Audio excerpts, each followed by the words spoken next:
katatransfer ko pa lang. Oho.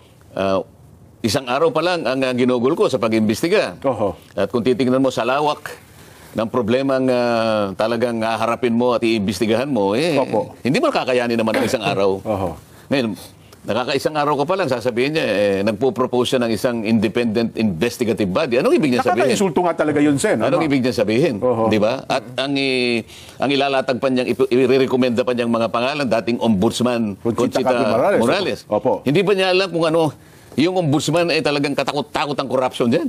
Bagay. Pagkatapos sasabihin niya, sabihin nila sa akin na ang Ombudsman ay malinis na malinis at walang corrupt dyan. Oho. Ako diretsahan ako eh. Lalo partikular nung panahon. Kay Secretary Babe Singson, wala akong ano dyan. Opo. Hindi ko naman talaga siya kakilala. Maaring makakagawa siya ng mabuti rin para sa bansa. Kaya lang, pare-pareho silang naglingkod sa panahon ni dating Pangulong Pinoy eh. Kung kulay ang pag-uusapan dito, puro yelo na naman yan eh. Pero ako naman siguro, Sen, in fairness, doon sa tatlong nabanggit, baka naman walang kinalaman doon sa panukala ni Senador Kiko. Di ba? Nabanggit lang yung pangalan, pinupropose niya eh. Ang talagang una best dito na, well, sabi niyo nga, nakaka-insulto talaga, yung Senador Kiko Pangilinan. Di ba? Sa tingin ko, ano yan, yung statement Hindi na lamang yung committee niya ang ayusin niya kasi nagpapakadalubhasa siya na ayusin niya yung agrikultura ng ating bansa. Okay ako doon. Sapagkat ang dapat mong tulungan ay yung mga kapuspalad na mga magsasaka ngayon na hindi na nila malaman kung magtatanim pa sila ng palay o hindi. Opo. Anong gagawin mo ngayon? Napakahirap na ng kalagayan ng mga magsasaka ngayon. Hindi na nabebenta yung kanilang mga palay sa halagang kikita sila. Isip-isipin mo, anong kalagayan ng agriculture sa bansa natin ngayon? Kung tawagin subsistence farming. Subsistence farming. Alam mo kung ano ibig sabihin ng subsistence farming? Ano po ibig sabihin, Sen? Nagsasaka ka para mabuhay ka na lang. Wala ka nang may bebenta para sa ganun kumita ka. Ito pambuhay na lang ng pamilya mo. Ito yung kaawa-awang kalagayan ng agriculture sa ating bansa. So survival yan, Sen, pag ganyan. Pagkatapos siya yung kumuha ng agriculture. Ang una mong tingnan ngayon, kung talagang pinuntahan niya yung buong Pampanga, sige. Ayan. Halos binibili na lang 12 pesos per kilo ang palay. Yung hindi nabilad. Yung nabilad, nabilad 11 to 12. Yung hindi binilad, 7 to 8 pesos per kilo. Saan mo dadalhin ang magsasaka? Wala pa siyang nailalatag kung anong gagawin niya. Pakikialaman niya itong magtatayo ng independent investigative body. Subukan mo. Di ba? Sana makarating sa kanya. Kung wala ka palang tiwala doon sa komite. Yun daw kanyang proposal na yun ay nanggaling sa panukala ng isa pa. Na mag-create ng isang independent People's Commission naman. Wala silang tiwala pala sa Blue Ribbon Committee. Questionin nila. Ayun, diba? naman. Yun pwede naman kaming magdebate doon. Diba? Kung pamamaraan ko, halimbawa, ayaw nila, magdebate tayo. Yun ang inihingi ng pagkakataon, di ba? Hindi naman nagsasalita, Sen. Kung magpupropose kayo na hindi naman yun naiintindihan ng mga... Hindi, ako siguro, Sen, alam nyo, natakot sila sa nangyaring ito eh. Kasi ang tao, in fairness, so 100, parang 1,500 po pabor sa inyo eh. Pangit yun yung sa 100 tao, 1,500 ang pabor. Ibig ko sabihin, yung unang dating kayo sa Senado, Sen, mukhang iba agad ang dating eh. Yung tao kasi parang, sabi nila, nabuhayan kami ng pag-asa, meron palang ganito, pwede palang gawin ng ganito. Ako naman, ha? Ang analysis ko dyan, Jen, ang tingin nila dito ay ang tinitingnan nila dito yung 2028 election eh. Kasi mukhang nasapawan na sila ng Rodante Marcoleta. So hindi sila makaangat-angat ngayon. Sabi niya, paano tayo aangat ngayon sa 2028? Paano tayo magpapakitang gilas? Nasapawan tayo. Ang mainit na issue ngayon, flood control. Paano natin ipapasok yung agriculture? Ikaw, anong ipapasok mo? Hindi, flood control din kasi ito mainit. Binigay nga sa akin ng Blue Ribbon. Kasalanan ko ba yun? Hindi naman sila nag-apply siguro ron. Nung ako, sabi ko, pwede nyo bang ibigay sa akin yan? Wala naman kumontra. Tinatanong ako kasi.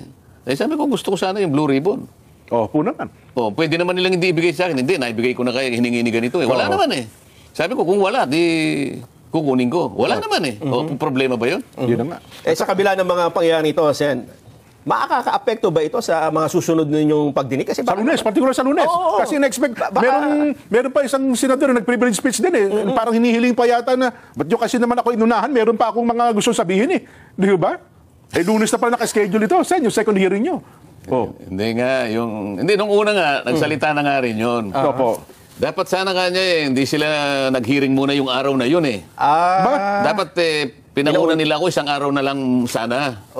Pinauna mo na yung kanyang privilege space. Parang yung kariton kanya, siyang humila kanya sa kalabaw. Oh.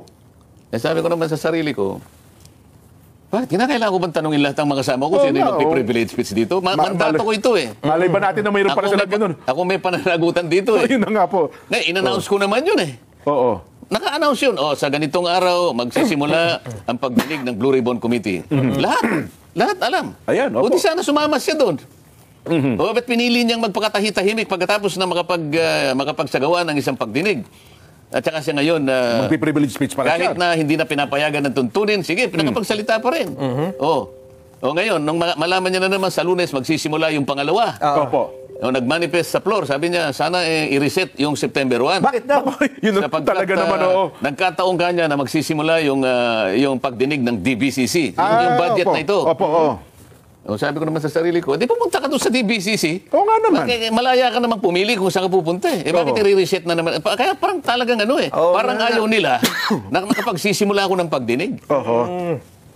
Kasi mukhang nakikita nila, Sen. May tinatanong ka kanina, maapektuhan ka ba? Ayun yung sinasabi ko dahil kasi kung minsan may mga pangyayaring ganyan na baka mawalan ka ng loob. Na-out of focus eh. Puro, pinagtulong-tulungan ko ng mga lumang class, mga old-timer eh. Pinagtulong-tulungan na ako sa House of Representatives eh. Sa bagay. Oo nga naman. Para namang nakalimot na kayo. Kamakailan lang ito eh.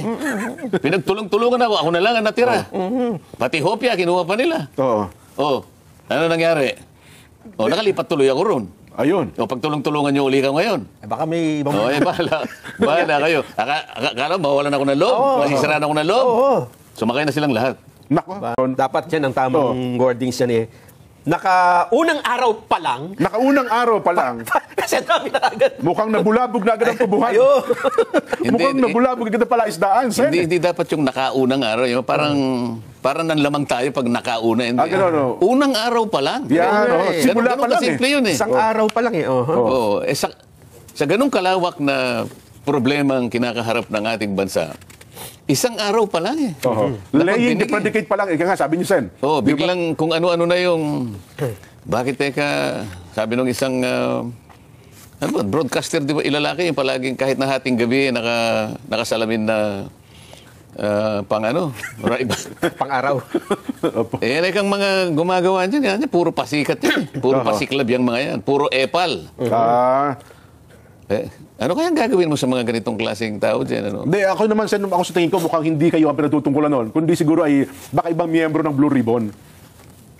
Kasi kung kayo po ang nandun mismo, solo kayo, malamang hindi magsasalita ng ganun po yun eh. Alam naman niya na yung committee, yung Blue Ribbon, yun ang talagang pinaka-major na committee na siya yung gaganap ng tungkulin na yun. Kapag nagpasaring ka ng ganun, dala mo na lahat. Totoo po. Pero kung sasabihin niya, yung nagpasikat, nag-epal, palagay ko, hindi ako yun. Tama po. Ako nagtatanong lang ako ng mga tanong na talagang very basic lang. Totoo. At sinabi ko naman doon, walang nagagranistan, walang kumbaga, huwag kayong masyadong magpasikat, parang ganon. Totoo po. Wala tayong conclusion na gagawin dito. Hindi kasi ako, ewan ko lang sa mga nakakarating din sa atin mataas po respeto sa inyo nun, Sen meron lang siguro kayong mga miyembro ng inyong komite na baka yun na nagpapabigat sa kanyang kalooban. Baka naman po ganun lang. Yung miyembro ng committee ko, yung kapatid niya eh. Teka, yun ang problema natin. Opo. Wala na akong problema doon. Sino na makasasagot yan? Dapat mag-usap na lang silang magkapatid, di ba? Pero ayoko naman pasukan yun. Ayoko naman pakialaman yun. Halimbawa, kumprontahin ko yung kapatid niya na nandun sa committee, mahirap naman yun. Hindi ako pwedeng makialam doon.